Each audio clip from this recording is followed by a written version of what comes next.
bonjour dans cette série consacrée aux livres de l'Ancien Testament, la canonicité des livres des textes sacrés de l'Ancien Testament, qui vont du livre de la Genèse au livre du prophète Malachie, les 39 livres de l'Ancien Testament. Comment pouvons-nous savoir que tous ces livres sont inspirés de Dieu, ont un caractère autoritaire comme révélation qui vient de Dieu? Comment pouvons-nous être certains que ces livres sont inspirés de Dieu?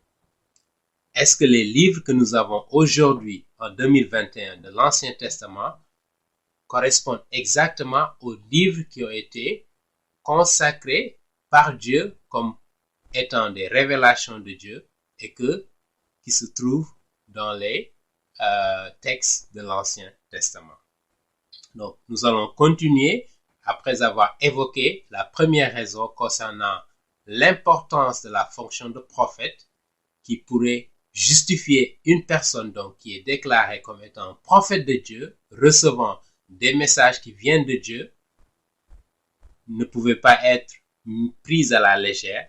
En Israël, donc, les prophètes qui étaient reconnus comme parlant au nom de Dieu et révélant la parole de Dieu se sont manifestés et nous avons les preuves à travers les textes qui ont été laissés que c'était de vrais prophètes de Dieu. Aujourd'hui, donc, dans cette vidéo, nous allons continuer dans cette lancée pour avancer une deuxième raison qui pourrait expliquer comment les livres que nous avons aujourd'hui, on peut être certain que ces livres correspondent exactement aux révélations, aux textes sacrés que Dieu a laissés à l'humanité tout entière. Je profite au passage pour dire que Saint Paul, dans sa lettre aux Romains, nous précise justement que les Juifs ont un avantage particulier. Dans le chapitre 3 du livre de la lettre aux Romains, Saint Paul nous dit que les Juifs ont un avantage particulier par rapport à tous les peuples de la terre. Et c'est quoi cet avantage? C'est que les oracles de Dieu ont été révélés exclusivement au peuple juif à travers ses prophètes. Donc, il n'y a pas un autre peuple à qui les révélations de Dieu ont été faites. D'accord? Seul le peuple juif, comme Saint Paul nous le rappelle dans la lettre aux Romains, chapitre 3, verset 1. D'accord? Les révélations de Dieu n'ont pas été faites au Burkinabé, elles n'ont pas été faites aux Chinois, elles n'ont pas été faites aux Brésiliens et elles n'ont pas été faites aux Arabes. Donc, ça, c'est la première chose que nous voudrions préciser. Et voilà pourquoi nous allons montrer ici dans cette vidéo, donc, la deuxième raison qui prouve que les textes sacrés de l'Ancien Testament dont nous sommes en possession en 2021 sont effectivement les textes sacrés que Dieu a révélés. La deuxième raison suivante nous le prouve, c'est que les textes sacrés, lorsqu'ils étaient écrits et partagés avec les Juifs durant justement l'Exode, lorsqu'ils sont sortis d'Égypte pour aller vers la terre promise avec le prophète Moïse, Moïse a reçu des instructions précises de Dieu qui lui a dit, donc chaque fois que tu auras écrit des révélations qui viennent de Dieu, vous mettrez ces révélations à côté de l'arche de l'alliance. Et l'arche de l'alliance, comme vous le savez, qui symbolise la présence de Dieu parmi les Juifs lorsqu'ils étaient dans le désert, lorsqu'ils étaient en marche vers la terre promise. Donc ça, c'est un fait extrêmement important et l'historien juif Flavius Joseph, justement, revient sur cet aspect pour dire comment savons-nous justement que les textes sacrés de l'Ancien Testament correspondent aux livres qui ont été inspirés par Dieu. Une des raisons que nous le savons, c'est que ces textes se trouvent exactement dans le temple juif au moment où ce temple à Jérusalem existait. Aujourd'hui, nous savons que ce temple n'existe plus. Il a disparu depuis l'an 70. Mais au temps où le temple était en place, d'accord, à Jérusalem, de l'an 900 avant Jésus-Christ, avec le roi Salomon jusqu'à l'an 70 de notre ère chrétienne, le temple était là et symbolisait la présence de Dieu dans ce monde. D'accord? Et Moïse rappelait aux Juifs donc que les textes sacrés étaient mis à côté de l'arche de l'alliance avant qu'il n'y ait le temple. Et lorsque le temple est venu, il était placé dans le temple.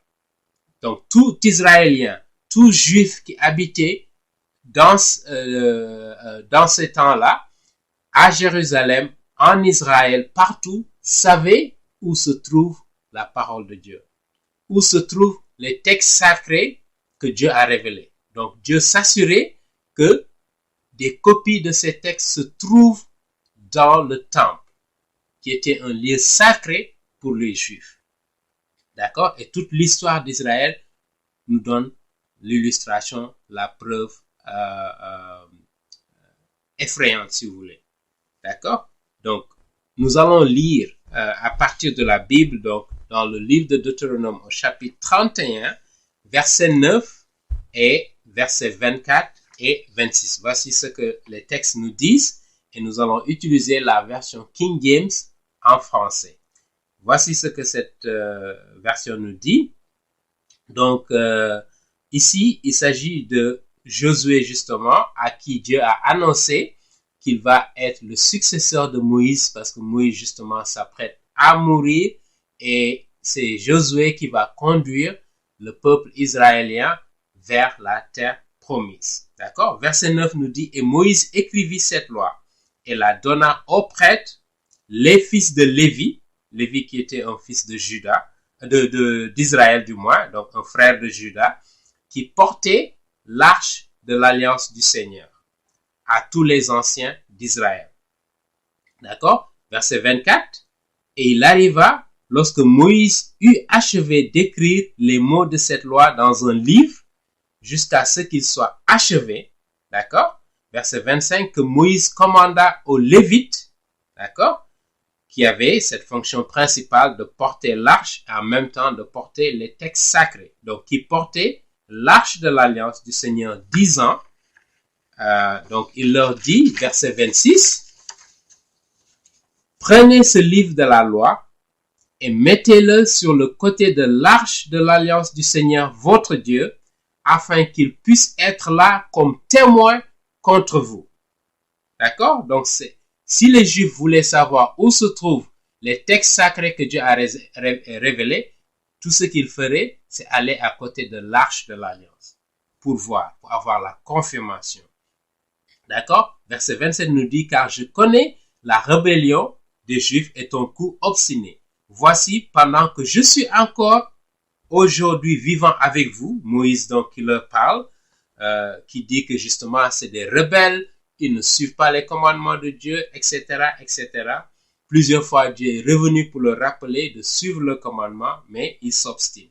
« Vous avez été rebelles contre le Seigneur, et combien plus le seriez-vous après ma mort? » Donc voilà pourquoi Dieu s'est assuré qu'il a laissé des textes écrits pour que les Juifs puissent se rappeler, et au-delà des Juifs, pour que l'humanité entière puisse se rappeler la parole de Dieu, la révélation de Dieu, les commandements de Dieu.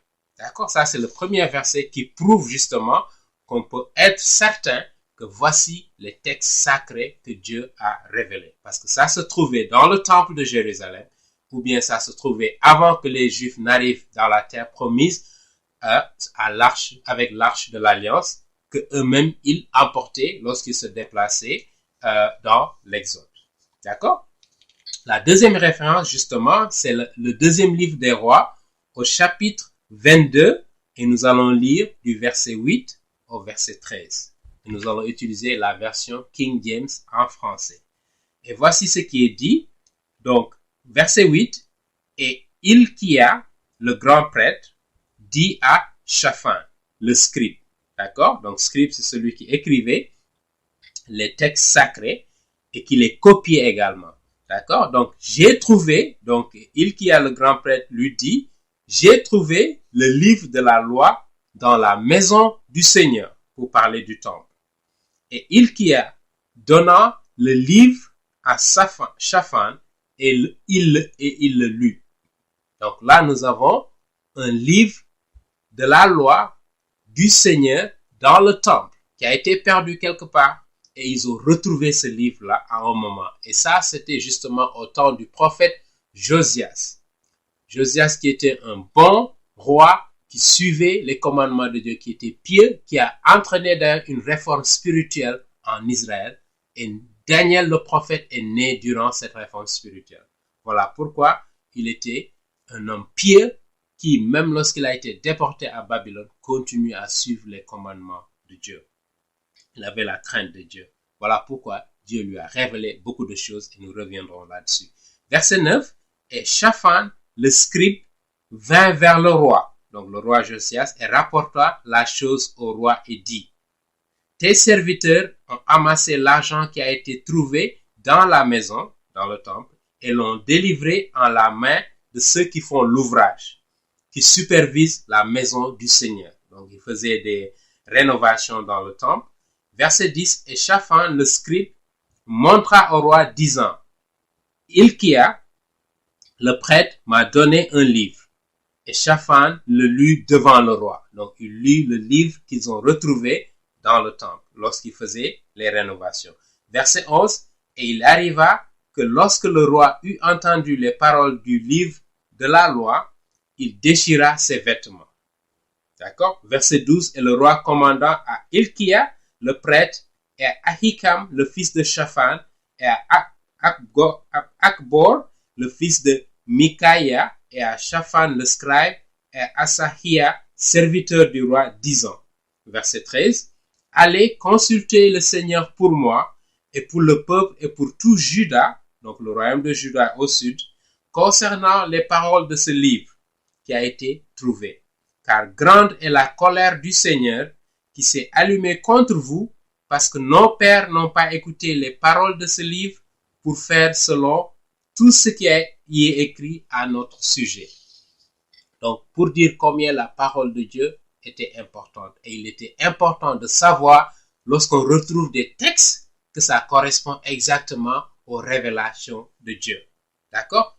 Ça, c'est la deuxième raison que nous avons voulu avancer pour prouver justement que on peut savoir que les textes de l'Ancien Testament que nous avons en 2021 correspondent exactement aux textes que les Juifs avaient au moment où ils étaient dans le désert, d'accord? Parce que les textes sacrés devaient être à côté de l'arche. Et lorsqu'ils ont construit le temple, ils ont pris tous ces textes, ils ont placé ces textes dans le temple même, d'accord? Et là où l'arche de l'alliance se trouvait à l'intérieur du temple, les textes sacrés étaient là. Voilà pourquoi ils ont pu retrouver justement, et ici l'histoire concerne la période qui va vers 630 avant Jésus-Christ, 650 avant Jésus-Christ, où le roi Josias a pris le pouvoir et a commencé à instituer des réformes spirituelles, à détruire toutes les idoles, toutes sortes d'idolâtries qu'il y avait à Jérusalem pour retourner à Dieu, pour retourner à sa parole.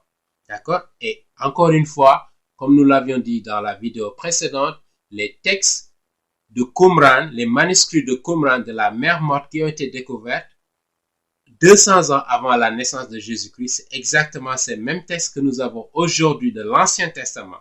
Et les textes que je viens de lire dans le livre des rois, dans le livre de Deutéronome, chapitre 31, correspondent exactement aux mêmes textes qu'ils avaient 200 ans avant la naissance de Jésus-Christ. Une deuxième preuve qui montre qu'on peut savoir avec certitude en 2021 que c'est exactement les mêmes textes que nous avons et ça correspond aux révélations de Dieu. Pas plus, pas moins. Dans une prochaine vidéo, nous continuerons sur d'autres raisons qui nous montrent justement que les textes de l'Ancien Testament que nous avons, les livres sacrés, correspondent aux révélations de Dieu. En d'autres termes, ce sont les canons, donc la canonicité des textes de l'Ancien Testament. Merci de votre attention et je vous dis à très bientôt.